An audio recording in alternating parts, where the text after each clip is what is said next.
So ఎట్లా అనిపిస్తుంది? బాగుంది మూవీ, ట్రైలర్ కూడా అద్భుతంగా ఉంది. రామ్ చరణ్ ఏది చేసినా కూడా బానే ఉంటది.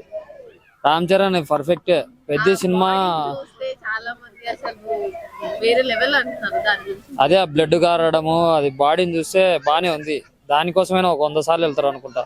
మూవీ అయితే బానే ఉంది, పర్వాలేదు.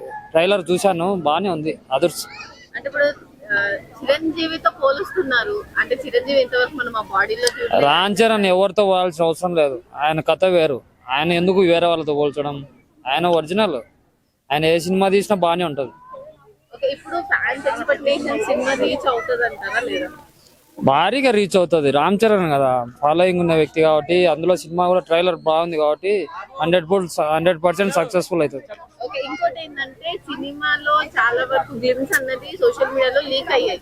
సో ఇట్లా లీక్ అయిన మూవీ రిలీజ్ అయ్యాక హిట్ కొడుతుందన్న నమ్మకం లేదు. దాని గురించి అవన్నీ ఏం కాదు, మామూలే. అవన్నీ ఎవరో ఏదో చేస్తూ ఉంటారు. అవన్నీ దాంట్లో గురించి ఎవరు పట్టించుకోరు. రామ్ చరణ్ కదా, రామ్ చరణ్ మూవీ కాబట్టి బాగానే ఉంటది. ఇప్పుడు రామ్ చరణ్ మూవీకి రీసెంట్ గా చూస్తే కొన్ని ఇష్యూస్ క్రియేట్ అయ్యాయి.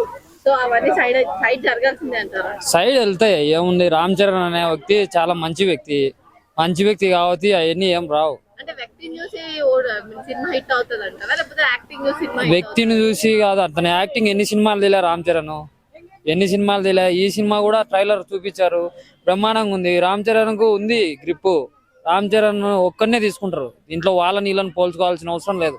చిరంజీవిని పోల్చాలా, పవన్ కళ్యాణ్ పోల్చాలా, ఎన్ని అవసరం లేదు. Ram Charan very good.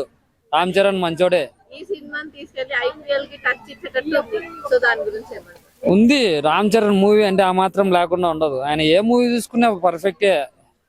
ఏదైనా కానీ, కలెక్షన్లు కానీ, ఏదైనా కానీ 100% అన్ని బాగానే ఉంటాయి. ప్రొడ్యూసర్లు కానీ, ఏదైనా కానీ అందరూ బాగానే ఉంటారు.